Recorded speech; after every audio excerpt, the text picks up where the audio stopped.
hello लोगोफोर बरायबाय बड' जब info अफिशियेल YouTube चेनेलाव दा फाइनालि नोंथांमोना गोबां स्किम नेदोंमोन थ' बिनि सायाव आं दाखालि आपडेट होदोंमोन दा डेट ओंखारबाय नोंथांमोना गोदान एप्लाइ खालामनो हासिगोन बेनो जाबाय पेन्सन लोगोसे अरुनदय दा लोगोफोर अरुनदय गोदान एप्लाइ जासिगोन गासै 10 लाख गोदान एप्लिकेसन नोंथांमोननो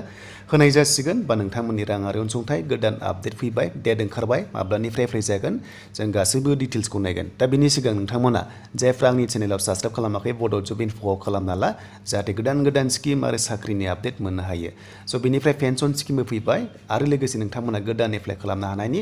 अपसनखौ मोनथारसिगोन आरो बिनि डेट ओंखारखाबाय जों बेखौनो गासिबो डिटेल्सखौ नायगोन जे बे आपडेटखौ सोर होदों बबेयाव होदों आं नोंथांमोननो डिटेल्सखौ लानानै फैगासिनो दङ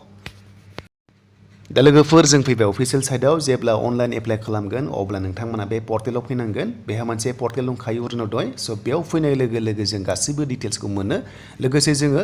रां हाबदों एबा हाबाखै जों बेयाव नायनो हागोन आरो लोगोसे नोंथांनि नामा दंना गैया जों बेयावनो नायनो हागोन दा बे आपडेटखौ सोर होदों जों बेयाव मोननाय नङा बेखौहाय मोनसे आपडेट खालामदों आसाम केबिनेटआव बेनो जाबाय नोंथांमोनानै स' बेयाव गासै 10 लाख 58,000 गोदान बेनिफिसियारिस नोंथांमोननो एप्लाइ खालामनो हानायनि अपसनखौ होबाय आरो लोगोसे पेन्सन स्किम नोंथांमोना जेरै इन्दिरा मिरि स' बेनिफ्राय दिन दयाल पेन्सन स' बेफोरखौबो नोंथांमोना मोनफाजोबसिगोन लोगोसे अरुनदयनि गोदान फर्म फिलआपआ जासिगोन जानुवारि 7 जानाय लोगो लोगो 2023 नि 7 जानुवारि जानाय लोगो लोगो नोंथांमोना बे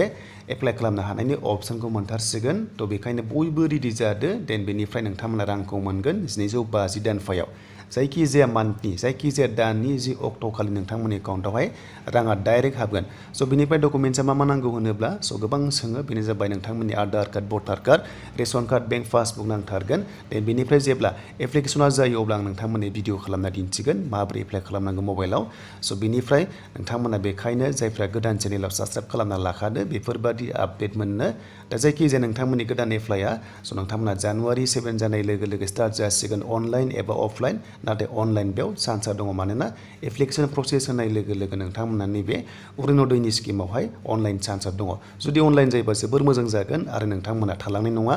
स' बेनिसिम दिनैनि आपडेट नोंथांमोननि स्किमनि बागै गासै 10 लाखनि बारा बेयाव गोदान एप्लाइ खालामनो हानायनि अपसनखौ गभर्नमेन्टआ रिलिज खालामना होबाय बा डिक्लेयार खालामना होबाय थ' लोगोफोर बेनोसोमोन दिनैनि स्किमनि आपडेट दा जायफ्रा भिडिअ नायनानै मोजां मोनबाय लाइक कमेन्ट शेयार आरो चेनेलाव गोदानै फैनायफ्रा साबस्क्राइब खालामदो बड' जब इनफो इउटुब चेनेलाव